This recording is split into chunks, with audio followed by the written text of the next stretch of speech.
Assalamualaikum friends, welcome back to my new blog. আশা কৰোঁ আপোনালোক সকলো ভালে আছে। মুস্তাক নাছৰিনৰ অন্য এটি ব্লগলৈ মই নাছৰিনে আপোনালোক সকলোকে পুনৰবাৰ স্বাগতম জনাইছোঁ।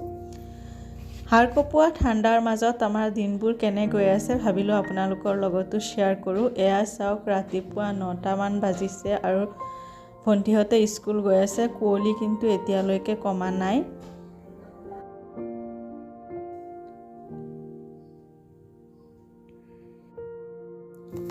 আজি আমি আহিছোঁ দিহানহঁতৰ ঘৰত। দিহানৰ আকিকাৰ দাৱাত আছিলে আৰু এই যে আপোনালোকে দেখিছে কেমেৰা সিফাল হৈ আছে। মুজাহিদুলক কেমেৰাটো ধৰিব দিছিলোঁ, তো সি ইমান ভালকৈ ধৰিব পৰা নাই। বাকী আপোনালোকক ভিতৰত গৈ দেখাই আছোঁ।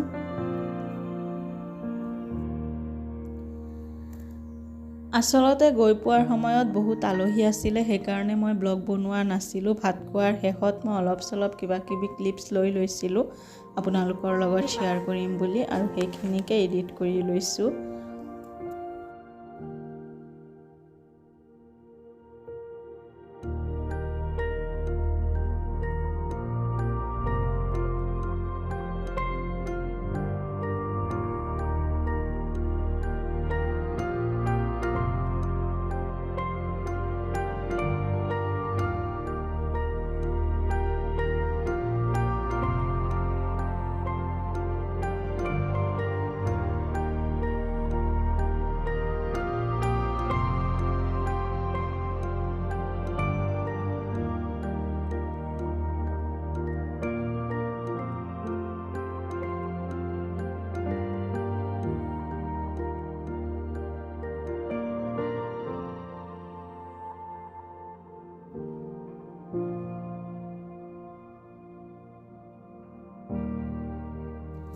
ডেলি চাই মানে কেমেৰা দেখিলেই পলাই ফুৰে, গতিকে তাইক মনে মনে উঠাবলৈ মই চেষ্টা কৰি আছোঁ।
আজি মানে আম্মাই লাও পাত সৰিয়হ ফুল একেলগে দি পিঠা বনাব, গতিকে আমি তাৰেই প্ৰিপাৰেশ্যন কৰি আছোঁ।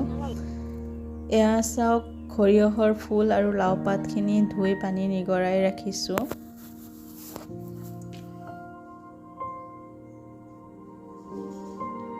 পিঠা বনাবলৈ চাউলখিনি আম্মাই আগতীয়াকৈ তিয়াই ৰাখিছিলে আৰু এইখিনি পিঠাগুড়ি খুন্দিবলৈ ৰেডি হৈ গৈছে। ইফালে লৈ লৈছোঁ পিঁয়াজ, আদা, কেঁচা হালধি, কেঁচা জলকীয়া আৰু লগতে লৈ লৈছোঁ অলপমান তিল। এইখিনি ভাজি গুড়ি কৰি ল'ব লাগিব। মই আগৰ বছৰো এবিধ পিঠা আমি কেনেকৈ বনাওঁ দেখাইছিলোঁ।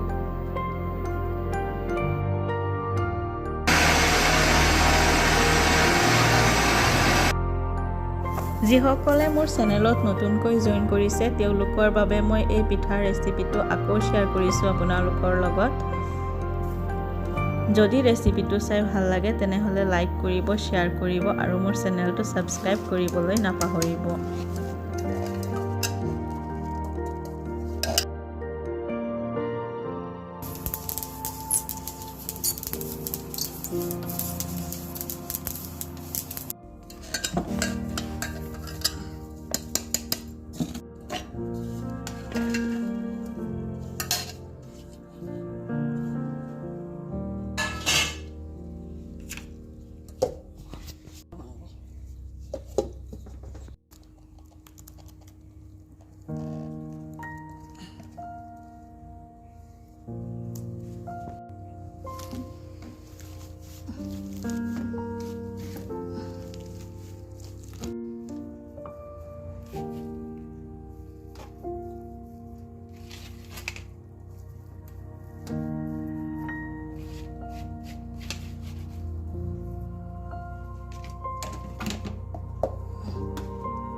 দিয়ক।